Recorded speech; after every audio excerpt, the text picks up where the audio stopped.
Stop scrolling. Ini bukan berita biasa. Di tengah perang 100 hari yang menghancurkan, tiba-tiba Trump mengklaim damai dengan Iran. Tapi, pernahkah kamu dengar tentang Project Neptune STR? Sebuah eksperimen nuklir bawah laut rahasia di Selat Hormuz yang terjadi puluhan tahun lalu, dan kenapa semua ini berkaitan dengan perjanjian damai yang penuh teka-teki? Siap-siap, karena cerita ini akan membongkar konspirasi paling gelap di balik berita viral hari ini. Sejak 28 Februari 2026, Amerika Serikat dan Iran terlibat perang besar-besaran. Pemicunya? Program nuklir Iran yang dituduh Trump untuk membuat senjata. Selat Hormuz, jalur minyak paling strategis di dunia, langsung jadi pusat konflik. AS memblokade total dengan armada lautnya, membuat harga minyak global melonjak gila-gilaan. Lalu, tibalah 14 Juni, Trump lewat media sosial mengumumkan, damai. Biarkan minyak mengalir. Tapi lucunya, Iran langsung membantah. Mereka bilang itu baru MOU, bukan perjanjian final. Situasi jadi super ambigu dan penuh tanda tanya. Kronologi singkatnya, 28 Februari 2026, AS luncurkan serangan udara besar ke Iran. Perang berlangsung lebih dari 100 hari, ribuan nyawa melayang. Mei 2026, Trump mulai memberi sinyal damai, tapi dengan syarat Iran stop nuklir dan buka blokade Hormuz. Puncaknya, 14 Juni, Trump klaim deal sepakat. Namun Iran bersikeras itu baru MOU, penandatanganan final masih 19 Juni di Swiss. Di tengah negosiasi alot, isu paling pelik ternyata bukan cuma nuklir, melainkan akses ke lokasi-lokasi misterius di dasar laut. Buat yang belum paham, Selat Hormuz itu sempit, lebarnya cuma 33 km, tapi 90% minyak Teluk Persia lewat situ. Sejarahnya penuh darah, tahun 1953, AS dan Inggris kudeta PM Iran demi kuasai minyak. Setelah revolusi 1979, hubungan langsung memusuhi.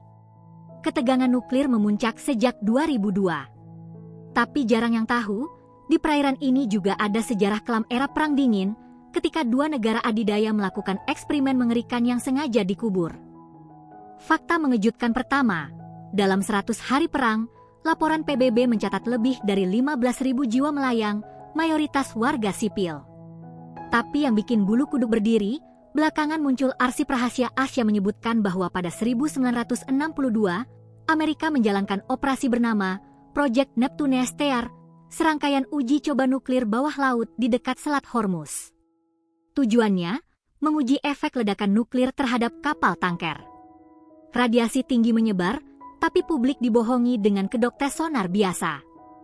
Fakta mengejutkan kedua, Project Neptune STR ternyata bukan cuma sekali, tapi 3 kali hingga 1964. Dokumen yang dideklasifikasi menunjukkan bahwa Iran di bawah rezim Shah Muhammad Reza Pahlavi justru membiarkan karena tertekan ekonomi oleh AS. Setelah revolusi, ilmuwan Iran menemukan data itu dan syok berat. Maka, bisa dipahami kenapa Iran sekarang ngotot mengembangkan nuklir sebagai respons atas ancaman yang sudah pernah nyata terjadi di teritorinya. Ini lingkaran setan yang dipicu rahasia kotor puluhan tahun. Miskonsepsi publik terbesar, banyak yang mengira perang ini murni karena ambisi nuklir Iran. Media Barat melukiskan Iran sebagai satu-satunya ancaman. Padahal, jika ditelusuri, AS-lah yang lebih dulu melakukan aktivitas nuklir di kawasan itu, mencemari laut, dan membahayakan penduduk. Masyarakat hanya diberi narasi tunggal. Miskonsepsi lainnya, mengira deal damai ini tulus. Nyatanya, masing-masing negara punya agenda tersembunyi untuk mengontrol wilayah di mana uji coba itu terjadi, bukan demi perdamaian sejati.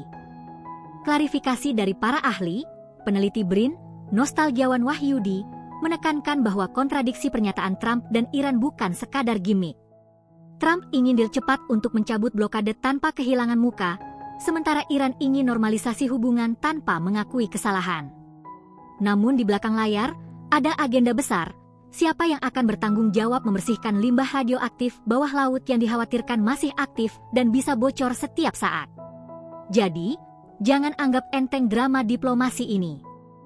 Dampak langsungnya brutal, harga minyak dunia naik 23% sejak awal perang, sempat anjlok 12% saat rumor damai, lalu meroket lagi 5% setelah bantahan Iran. Di Indonesia, Pertamax tembus Rp18.000 per liter, antrian SPBU mengular di mana-mana. Biaya logistik membengkak, harga pangan ikut naik. Lebih parah lagi, masyarakat di pesisir Hormuz krisis air bersih dan listrik akibat infrastruktur hancur.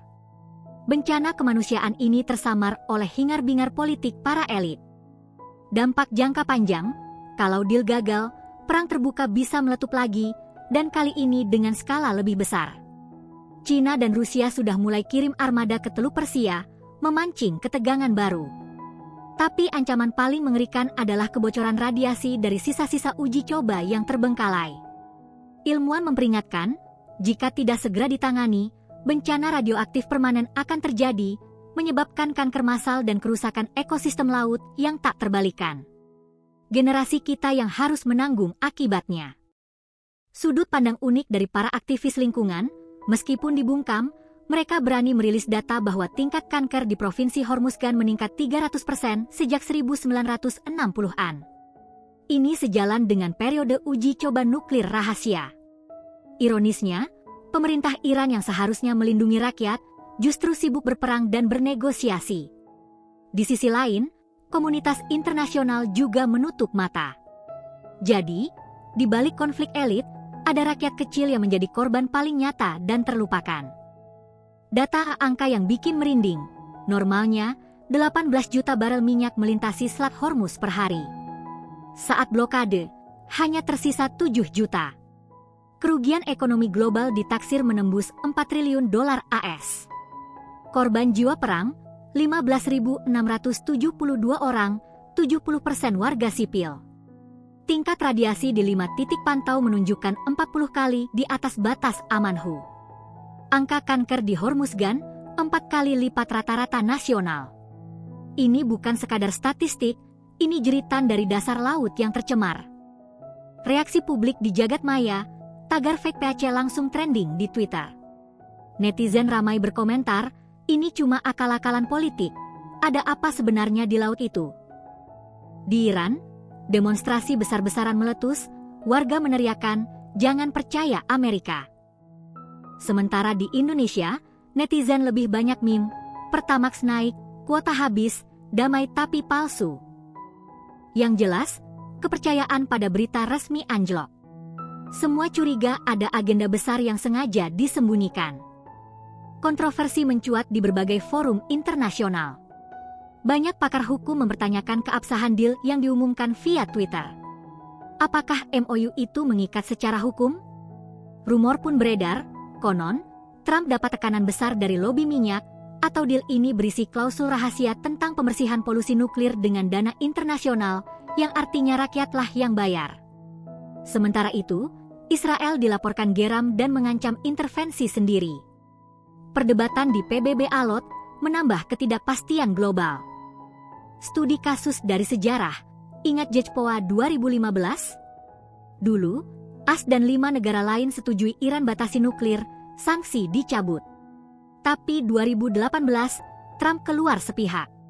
Sekarang, pola yang sama terulang, tekanan militer dulu, lalu tawaran deal yang isinya mirip. Tapi yang lebih relevan adalah insiden USS Vincennes 1988. Kapal perang AS menembak jatuh pesawat penumpang Iran, 290 tewas. AS tidak pernah minta maaf. Kejadian itu terus membekas dan menjadi alasan utama Iran sulit percaya pada itikat baik AS. Dan inilah fakta tergila yang akan mengubah segalanya. Arsip Soviet bocor, mengungkap bahwa tahun 1978, Soviet uji coba nuklir bawah laut di Hormuz dengan izin sah Iran. 1 rudal nuklir prototipe hilang dan belum ditemukan. Intelijen AS tahu dan diam-diam mencarinya selama puluhan tahun. Jadi, perang dan deal ini bukan soal nuklir Iran atau minyak, melainkan perburuan senjata kiamat yang bisa ubah dunia. Trump omong damai hanya biar bebas mencari. Ini operasi rahasia kelas Wahid. Kesimpulannya, apa yang kita lihat di permukaan, berita damai yang trending, hanyalah pucuk es. Di bawahnya, ada konspirasi puluhan tahun tentang uji coba nuklir, kebohongan, dan perburuan senjata rahasia. Selat Hormuz bukan sekadar jalur minyak, tapi kuburan rahasia dan medan perang terselubung. Sudut pandang ini seharusnya membuat kita lebih kritis terhadap narasi yang disajikan media dan pemerintah. Kebenaran seringkali lebih gelap daripada yang kita bayangkan, dan kita harus terus mencari. Gimana? Lo jadi makin penasaran atau malah skeptis? Spill pendapat lo di kolom komentar, dong. Jangan lupa share video ini ke semua grup biar makin banyak yang terbuka matanya. Subscribe dan aktifkan lonceng biar gak ketinggalan konten-konten yang bongkar konspirasi di balik berita viral. Tetap kritis, tetap update, dan sampai jumpa di video berikutnya.